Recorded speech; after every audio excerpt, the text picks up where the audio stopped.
ആത്മമിത്രം ആത്മമിത്രം യേശുയൻ आत्ममित्रम। परमेश्वर की बड़े नाम की महिमा हो। फिर से आने वाला प्रभु यीशु मसीह के मधुर और श्रेष्ठ नाम से सबको जय मसीह की अभिनंदन करता हूँ। फिर से सुबह एक बार और परमेश्वर का वचन के साथ प्रभात मनन में आने के लिए परमेश्वर ने सकायदा किया है, इसलिए परमेश्वर को बहुत बहुत धन्यवाद देता हूँ। पिछले दिनों में हम निर्गमन की किताब 18वें अध्याय से कुछ बातें मनन करके आ रहा है। उसी का 20 पद तक हमने पिछले दिनों में ध्यान दिया है।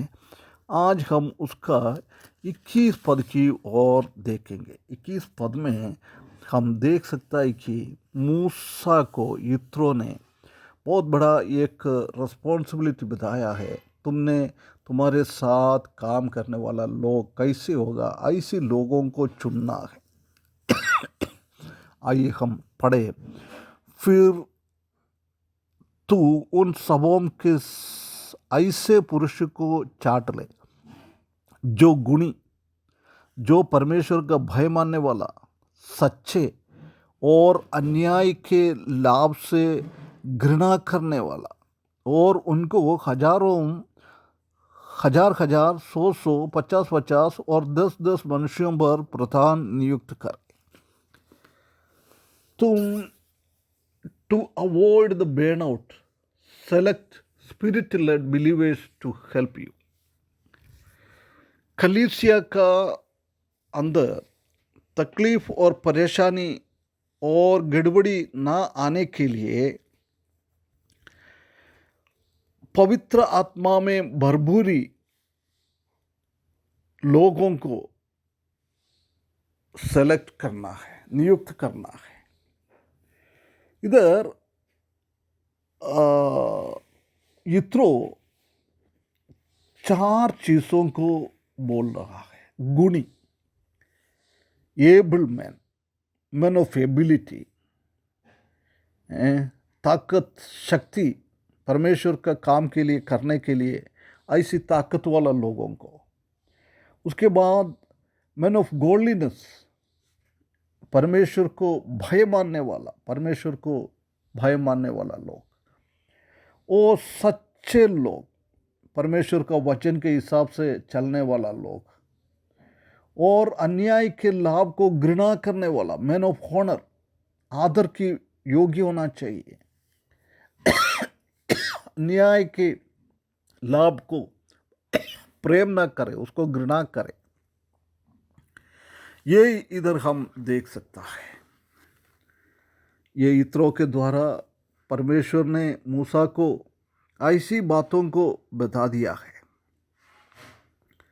हम जानते हैं कि नया नियम में भी जब कलीसिया का फॉर्मेशन हुआ था, जब पतरोस, यूहन्ना, याकूब ये सब परमेश्वर का वचन शेयर करने के लिए बहुत व्यस्त होता था, जब मेष में सेवा करने में विधवा लोगों को सबको बराबर देखना पालने किया है, जब प्रेरित लोग बोल रहा है तुम्हारे बीच में से 7 ऐसे लोगों को चुन ले, तुम्हारे बीच में उनका नाम अच्छा है और आत्मा में भरपूर होकर बुद्धि और ज्ञान में लोगों को चुन ले। बहुत सारा समस्या आजकल कलीसिया में हो रहा था उसी टाइम जब ऐसे लोगों को चुनने के लिए परमेश्वर ने एक ये दिया है, God's direction for Moses to select God fearing believers. सब दूर परमेश्वर को भय मानने वाला लोगों को चुनना यह बहुत बहुत जरूरी है। और हम देख सकते हैं कि the laying hands upon the future leader should never be done in haste. जल्दीबाजी में नया व्यक्तियों को कलीसिया के आगे अगुआ के जैसी काम करने वालों को जल्दीबाजी में ना चुनना है। यदि ऐसी जल्दीबाजी में हम चुन लो तो हमारा कलीसिया में और ऑर्गेनाइजेशन हो, कोई भी संस्था हो, कहीं भी हो, बहुत सारा समस्या आएगा इसलिए परमेश्वर को भय मानने वाला लोगों को चुनना है। ये अभी हमने पढ़ा 18 का 21 और प्रेरितों का 6 का 3 में ये बात को पुराना नियम में भी अभी नया नियम में भी ये बात को लिखा हुआ है। वो ईमानदार और पवित्र परमेश्वर को भय मानने वाला लोग होना चाहिए। ये फर्स्ट कैटेगरी। सेकंड हम देख सकते हैं कि पहला तिमोथी 6 का 6 से और 9 तक हम देख सकते हैं कि ऐसी व्यक्ति होना चाहिए वो किसी चीज़ में भी संतुष्ट होना चाहिए, कंप्लेन करने वाला नहीं होना चाहिए, कमी घटी को आगे बढ़ाने वाला नहीं होना चाहिए, कमी घटी के अंदर भी संतुष्ट रहने के लिए, खुश रहने के लिए होना चाहिए। तीसरा हम देख सकते हैं कि पहला तिमुथियो उसका 3 का 2 में वो कोई अपराध और कोई गलत गवाही उनको होना नहीं चाहिए। एक ही पत्नी का पति होना चाहिए। वो स्वयं रखने लोग होना चाहिए, दूसरों से आदर होना चाहिए, दूसरों को मदद करने वाला होना चाहिए और परमेश्वर का वचन सिखाने वाला लोग होना चाहिए। और 14 में पॉइंट में हम देख सकता है कि वो पर्सन कभी भी दाक्रस में और उसी में एडिक्ट नहीं होना चाहिए, उसी में लत नहीं होना चाहिए। वो बिल्कुल एक शांत स्वभाव का, एक शांति की वातावरण देने वाला और पैसा को लालच ना करने वाला लोग होना चाहिए। और 5वें में हम देख सकते हैं कि पहला तिमोथी 3 का 4 में वो पर्सन अपना घर को अच्छा सा संभालने वाला होना चाहिए। ये बहुत ज़रूरी है आज। और 6वें में वो व्यक्ति कभी एक नया विश्वासी होना चाहिए नहीं होना चाहिए। आखिरी में हम देख सकते हैं कि ये दूसरों को सेवा करने वाला एक व्यक्ति होना चाहिए। पहला तिमोथी 6 का 2 में हम देख सकते हैं कि ये पूरा फल जिस व्यक्ति में है, ऐसी लोगों को कोई कलीसिया में, कोई संस्था में, कुछ भी हो, उसी में ऐसी लोग होना चाहिए। परंतु आजकल हम देख सकते हैं कि बिल्कुल इसके विरुद्ध में है।